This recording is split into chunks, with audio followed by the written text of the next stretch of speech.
গণ অভ্যুত্থানের মুখে গত 5ই আগস্ট পদত্যাগ করে দেশ ছেড়ে পালাতে বাধ্য হন স্বৈরাচার শেখ হাসিনা। কোটা সংস্কারকে কেন্দ্র করে মধ্য জুলাইয়ে শুরু হওয়া তীব্র আন্দোলন আগস্টের শুরুতে পূর্ণতা পায়। ছাত্র জনতা, রাজনৈতিক কর্মী, কৃষক, শ্রমিক, দিনমজুর, ধনী গরিব সকল শ্রেণী পেশার মানুষের সক্রিয় অংশগ্রহণ ও আত্মত্যাগের মাধ্যমেই ঘটে ঐতিহাসিক এই গণ অভ্যুত্থান। এখানে একটি প্রাসঙ্গিক প্রশ্ন হচ্ছে, হঠাৎ করেই কি জুলাই আগস্টের এই আন্দোলনে সাধারণ মানুষ খুনি হাসিনা সরকারের বিরুদ্ধে রাজপথে নেমে এসেছে? আন্দোলনের চূড়ান্ত ফলাফল জুলাই আগস্টে এলেও এর পেছনে ছিল দীর্ঘ সময়ের ত্যাগ, তিতিক্ষা ও লাখো নির্যাতিতের হাহাকার।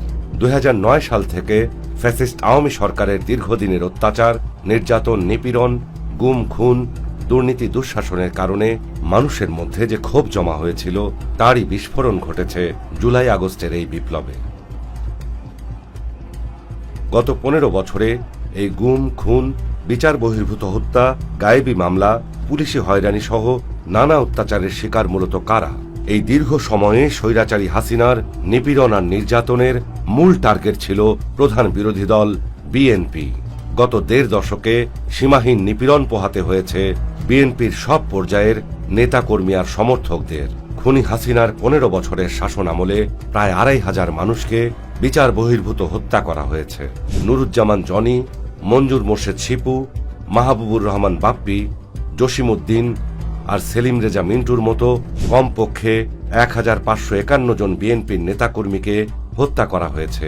শুধু বিএনপি সদস্যদের মধ্যে 423 জন গুমের শিকার হয়েছেন। পুলিশি হেফাজতে নির্যাতনে মারা গেছেন অনেকে। শুধু 2023 সালেই 128 জনকে হত্যা করা হয়েছে কারাগারে এবং পুলিশ হেফাজতে। 2001 থেকে 2021 পর্যন্ত কারাগারে হেফাজতে হত্যার শিকার হয়েছেন 1492 জন। রিমান্ডে, কারাগারে বিএনপি নেতাকর্মীদের উপর ভয়াবহ অত্যাচার করা হয়েছে। একের পর এক দেয়া হয়েছে গায়েবী মামলা, কারো কারো নামে শতাধিক মামলা পর্যন্ত দেয়া হয়েছে। গত 17 বছরে বিএনপি নেতাকর্মীদের বিরুদ্ধে মামলা হয়েছে প্রায় 1.5 লাখ। আসামি করা হয়েছে প্রায় 60 লাখ নেতাকর্মীকে। প্রায় প্রতিদিন কোর্টে হাজিরা দেয়া আর মামলা চালাতে গিয়ে নিঃস্ব হয়েছেন অনেকে। চাকরি, ব্যবসা, সর্বস্ব হারিয়েছেন। আওয়ামী লীগ কর্মীদের দখলবাজি, পুলিশের নির্যাতন আর মামলার হয়রানির কারণে ঘরবাড়ি ছেড়ে ঢাকা এসে রিকশা চালিয়ে জীবন কাটিয়েছেন অনেকে। অনেকের সংসার ভেঙেছে। অনেকে এলাকায় যেতে পারেননি বছরের পর বছর। 1.5 দশক ধরে চলা মানবতার বিরুদ্ধে ঘটা এসব অপরাধ মানুষের মধ্যে তৈরি করেছে তীব্র ক্ষোভ। মানবাধিকার লঙ্ঘনে আওয়ামী লীগের জালিম সত্তা সবার কাছে পরিষ্কার হয়ে ওঠে। বিএনপি ছাড়াও বিরোধী শরিক দলের নেতাকর্মী, সুশীল সমাজ, সাংবাদিক ও সমালোচকদের উপরেও আওয়ামী লীগের নির্যাতনের খড়গ নেমে আসে। দেশের সমস্ত প্রতিষ্ঠান ধ্বংস, ভোটাধিকার হরণ, লুটপাট, অর্থনৈতিক অনিয়ম, দুর্নীতির মহোৎসব, টাকা পাচার, লজ্জাজনক দলীয়করণ, বাক স্বাধীনতা হরণ আর মানবাধিকার লঙ্ঘনের এসব চিত্র আন্তর্জাতিক পরিমণ্ডলেও ছড়িয়ে পড়ে। জুলাই আগস্টের গণ অভ্যুত্থানের যে মাহেন্দ্রক্ষণ, তার পেছনে রয়েছে দীর্ঘদিনের এসব শোষণ, বঞ্চনা, অত্যাচার, নির্যাতন ও নিপীড়ন। আওয়ামী লীগের দানব হয়ে ওঠার প্রতিবাদ ছাত্র জনতাকে একত্রিত হতে বড় ভূমিকা রেখেছে। জুলাই আগস্টের গণ অভ্যুত্থানে শিক্ষার্থীদের সাথে বিএনপি এবং গণতন্ত্রকামী অন্যান্য বিরোধী দলগুলো মাঠে নেমে আসে। জীবন বাজি রেখে তারা প্রতিরোধ গড়ে তোলে রাজধানী ঢাকা সহ দেশের নানা প্রান্তে।